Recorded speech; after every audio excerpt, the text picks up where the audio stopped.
Salam. Pernah nggak sih Anda sampai di tempat kemah setelah seharian penuh mendaki, badan udah capek banget, terus lihat teman seperjalanan Anda, 5 menit tendanya udah berdiri rapi. Sementara Anda, masih berantem sama tiang yang salah pasang, pasak yang nggak mau nancep. Nah, ini tuh bukan cuma soal kecepatan kan? Keputusan yang Anda ambil soal lokasi dan cara mendirikan tenda itu jadi penentu mutlak. Antara tidur nyenyak, atau ya malam yang penuh drama, bisa kebanjiran, kedinginan, atau malah didatangin tamu. Hari ini kita bakal bongkar tuntas semua itu. Bukan cuma manual teknis, tapi lebih ke strategi membaca alam. Tujuannya simpel aja. Setelah ini, Anda bisa pilih lokasi dan dirikan tenda dengan jauh lebih percaya diri, apapun kondisinya. Anda menyentuh poin yang krusial banget. Banyak orang itu terlalu fokus sama merek tenda, sama canggihnya alat. Padahal 80% keamanan dan kenyamanan kita itu ya ditentukan dari keputusan sebelum tenda itu berdiri. Ini bukan sekedar aktivitas fisik, ini tuh dialog sama alam. Makin pinter kita ngobrol sama dia, makin baik juga dia jaga kita. Oke, saya suka kerangka berpikirnya. Dialog dengan alam. Mari kita mulai dari fondasinya deh. Pas kita udah mutusin, oke, waktunya ngecamp, dan mulai lihat-lihat area sekitar, apa satu hal yang absolut, yang sama sekali nggak bisa ditawar dalam milih lokasi? Jawabannya mungkin kedengeran agak bosenin ya, tapi ini hukum nomor 1. Cari permukaan yang sedatar dan sekering mungkin. Ini bukan cuma soal kenyamanan biar nggak tidur sambil melorot. Haha, saya pernah tuh. Nah kan, dari sisi keamanan, permukaan datar itu nandain area itu stabil. Kemungkinan besar bukan jalur alami air pas hujan. Tanah yang miring sedikit aja, itu bisa jadi sungai kecil loh pas hujan deras. Bener banget, saya pernah meremehkan itu, cuma miring dikit pikir saya. Hasilnya, semalaman badan saya geser terus nabrak dinding tenda. Pagi-pagi punggung rasanya, aduh. Jadi, datar itu kunci. Terus gimana sama faktor lain? Air misalnya. Kita kan butuh air, tapi seberapa dekat kita boleh sama sumber air? Nah, ini seninya menyeimbangkan. Aturan gampangnya gini, dirikan tenda paling nggak 60-70 meter dari tepi sungai atau danau. Oke, 60 meter ya. Cukup dekat buat ambil air tanpa harus trekking lagi, tapi cukup jauh buat ngehindarin beberapa masalah besar. Masalah besar. Selain risiko air meluap, tentunya. Apalagi tuh? Pertama, lembab. Area dekat air itu pasti jauh lebih lembab. Artinya, embun bakal lebih banyak, udara malamnya jadi berasa lebih dingin, lebih nusuk. Bener juga. Barang-barang Anda, bahkan yang di dalam tenda, bisa jadi ikut lembab. Kedua, serangga. Nyamuk dan kawan-kawannya itu kan berkembang biak di dekat air. Ngecamp persis di sebelahnya ya sama aja ngundang mereka pesta. Oke, masuk akal. Dan yang terakhir, kita juga kasih ruang buat satwa liar, buat minum tanpa keganggu sama kita. Poin yang bagus banget. Jadi datar, kering, jaga jarak dari air. Ada lagi? Mungkin dari sisi etika sama pendaki lain. Tentu. Jangan pernah, sekali lagi, jangan pernah mendirikan tenda persis di tengah atau di pinggir jalur pendakian. Nah, ini sering banget kejadian. Selain jelas ganggu orang lain, ini juga ngorbanin privasi dan ketenangan Anda sendiri. Bayangin lagi nyantai, tiap berapa menit ada rombongan lewat. Iya juga ya. Belum lagi risiko tali pancang tenda Anda atau guideline itu bikin orang kesandung pas gelap. Kasih jarak aja beberapa meter dari jalur utama, Anda bakal berterima kasih sama diri sendiri nanti.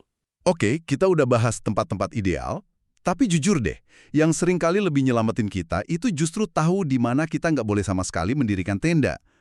Dari pengalaman Anda, apa zona merah paling bahaya yang sering banget diabaikan sama pendaki, terutama yang pemula? Zona merah nomor 1 yang paling fatal adalah area rawan longsor. Bahayanya itu tanda-tandanya seringkali nggak sejelas yang kita kira. Tentu kita harus hindari lereng yang curam banget, tanahnya gembur, vegetasinya tipis, itu udah jelas. Tapi ada tanda-tanda yang lebih halus. Tanda-tanda halus kayak gimana tuh? Sesuatu yang baru kelihatan kalau kita benar-benar perhatiin. Langsung menjauh. Wow! Itu sinyal kuat banget kalau tanah di bawahnya nggak stabil, lagi bergerak. Tanda lain, lihat pohon-pohon. Kalau banyak pohon yang posisinya miring secara nggak wajar, kayak mau tumbang, itu pertanda tanah tempat mereka tumbuh lagi bergeser. Oke, retakan tanah, pohon miring. Dan satu lagi yang paling halus, kalau Anda di dekat sungai dan airnya tiba-tiba jadi keruh banget padahal nggak ada hujan di lokasi Anda, itu bisa jadi pertanda ada longsoran kecil di hulu. Ini bahasa alam yang ngasih tahu kita buat cepet-cepet pindah. Gila, itu bener-bener kayak jadi detektif alam ya. Kesalahan fatal lainnya yang sering saya lihat itu godaan buat kemah di puncak. Pemandangannya pasti spektakuler, tapi risikonya sepadan emang. Sama sekali nggak. Puncak gunung itu tempat terburuk buat bermalam. Anggap aja puncak itu tiang penangkal petir alami. Haha, bener juga. Anda ada di titik tertinggi, paling kebuka, nggak ada pelindung sama sekali. Pas cuaca buruk datang, Anda itu target pertama buat angin kenceng dan sambaran petir. Selain itu, ada bahaya spesifik di tiap gunung. Contoh nyata di Gunung Sindoro ada larangan keras kemah di area puncak. Kenapa? Karena malam hari kawahnya itu ngeluarin gas beracun yang nggak berbau. Oh, yang beracun itu ya? Iya, konsentrasinya numpuk di dekat tanah. Gas ini bisa mematikan dalam tidur. Udah ada korban jiwa loh gara-gara ngabaikan ini, jadi patuhi aja peraturan lokal. Sunrise bisa dinikmati tanpa harus mempertaruhkan nyawa. Saya juga pernah bikin kesalahan lain. Dirikan tenda di dasar lembah. Kelihatannya kan paling aman dari angin ya. Paginya semua barang saya basah kuyup karena embun dan dinginnya bukan main. Apa yang sebenarnya terjadi di sana? Itu pengalaman klasik. Ada penjelasan ilmiahnya. Anggap aja udara dingin itu kayak air, lebih berat dan padat. Pas malam hari, udara dingin dari lereng-lereng di sekitarnya itu bakal ngalir ke bawah dan ngumpul di titik terendah, yaitu dasar lembah. Akibatnya, suhu di dasar lembah bisa beberapa derajat lebih dingin daripada di lereng yang agak di atas. Anda itu masuk ke kulkas alami. Masuk akal banget. Jadi hindari puncak yang terlalu terekspos dan hindari juga dasar lembah si perangkap dingin. Terus, bahaya dari dekat kita gimana? Misal dari atas kita, kayak kemah di bawah pohon. Berteduh di bawah pohon besar emang rasanya nyaman, tapi Anda harus jadi pemilih yang cerdas. Hindari pohon yang udah mati, tua, atau kelihatan banyak dahan kering yang rapuh. Dahan-dahan itu. Dahan-dahan ini sering disebut widowmakers, pembuat janda. Istilah yang serem banget. Serem tapi ada alasannya. Pas angin kenceng atau hujan lebat yang bikin berat, dahan itu bisa patah kapan aja dan nimpa tenda Anda. Oke, dicatat. Nah, satu lagi pertanyaan yang pasti banyak dipikirin pendaki. Soal babi hutan. Sering banget dengar cerita tenda dikunjungi. Itu mitos atau beneran ancaman? Dan kalau nyata, kita bisa ngapain? Ancaman yang sangat nyata, tapi kita sama sekali nggak berdaya. Kunci utamanya itu cuma satu, manajemen bau. Babi hutan itu penciumannya luar biasa tajam. Oh, jadi karena bau makanan ya? Mereka nggak tertarik sama Anda, tapi sama sisa makanan Anda. Jadi, pastiin setelah makan malam, semua sisa makanan bersih total. Alat masak dicuci sampai bersih, jangan cuma dilap. Sampah makanan masukin kantong kedap udara, simpen di dalam tenda, jangan di luar. Intinya jangan ninggalin jejak bau makanan sedikit pun. Saya juga pernah dengar tips soal cahaya.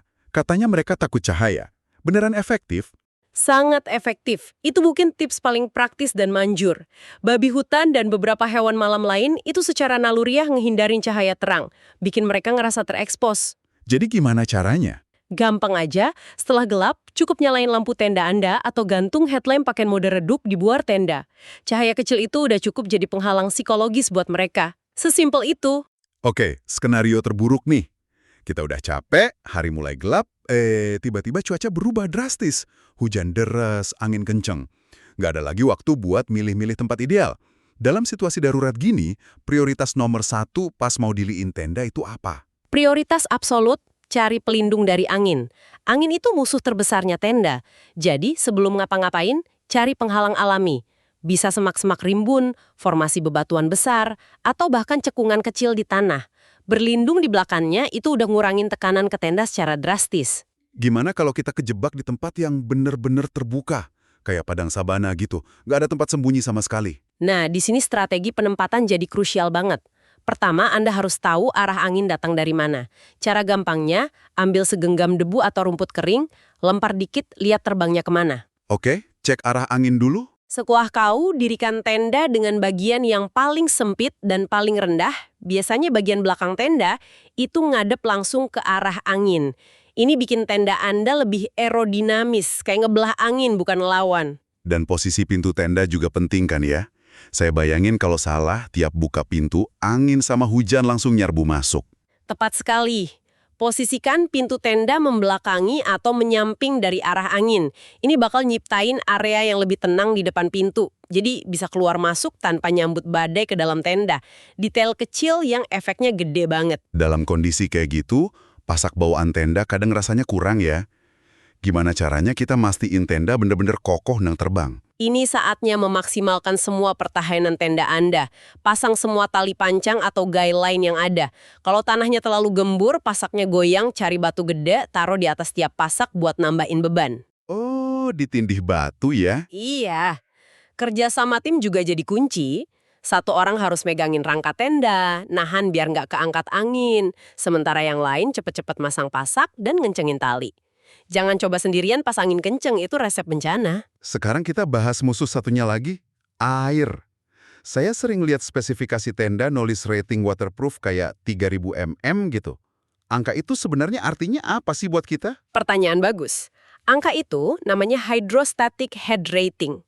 Intinya ngukur seberapa tahan kain tenda sama tekanan air. Rating 3000 mm itu artinya kainnya bisa nahan tekanan kolom air setinggi 3 meter sebelum mulai rembes. Oke, jadi makin tinggi angkanya makin bagus ya? Betul.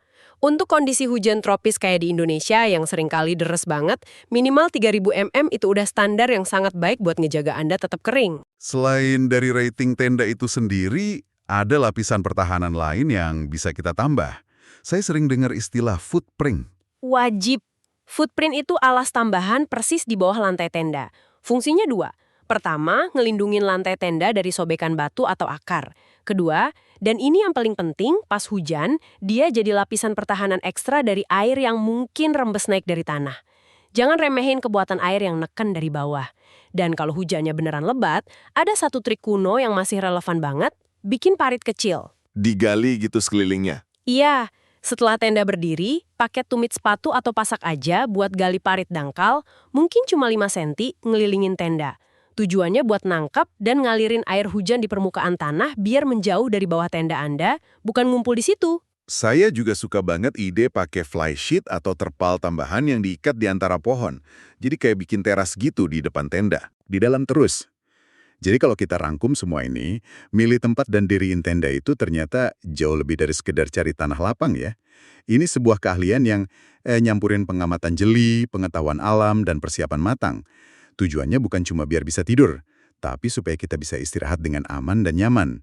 Biar besoknya kita punya energi buat benar-benar nikmatin alam tanpa cemas, sambil tentunya tetap hormat sama lingkungan dan pendaki lain. Benar sekali. Dan ini membawa kita kembali ke pemikiran yang saya singgung di awal tadi. Kita udah banyak-banyak bahas di mana harus diriin tenda. Sekarang, sebagai penutup, saya pengen Anda benar-benar ngerenungin soal kapan waktu yang tepat buat melakukannya. Oh iya benar. Kesalahan paling umum yang saya lihat, bahkan di pendaki pengalaman, itu maksa terus jalan sampai deket-deket gelap. Mungkin mau ngejar target kilometer atau campsite berikutnya. Padahal mendirikan tenda pas hari masih terang, katakanlah 1 atau 2 jam sebelum matahari terbenam, itu salah satu keputusan strategis terbaik yang bisa Anda buat. Kenapa begitu? Waktu ekstra itu ngasih Anda kemewahan yang nggak ternilai. Anda bisa inspeksi lokasi dengan teliti, nyari tanda-tanda bahaya yang tadi kita bahas dahan, rapuh retakan tanah yang pasti kelewat pas gelap. Anda bisa diriin tenda dengan tenang, nggak buru-buru, mastiin tiap pasak kenceng. Anda bisa nyiapin makan malam pas masih ada cahaya. Intinya, Anda ngebangun rumah Anda dengan kokoh sebelum malam dan hawa dingin benar-benar datang. Ini ngubah dinamika dari bertahan hidup yang reaktif jadi persiapan yang proaktif. Sebuah pengingat yang berharga banget. Bukan soal seberapa jauh kita jalan, tapi seberapa baik kita nyiapin tempat istirahat kita. Coba deh pertimbangkan itu di perencanaan perjalanan Anda selanjutnya. Terima kasih sudah menyimak pembahasan mendalam kita kali ini. Semoga petualangan Anda berikutnya makin aman dan berkesan.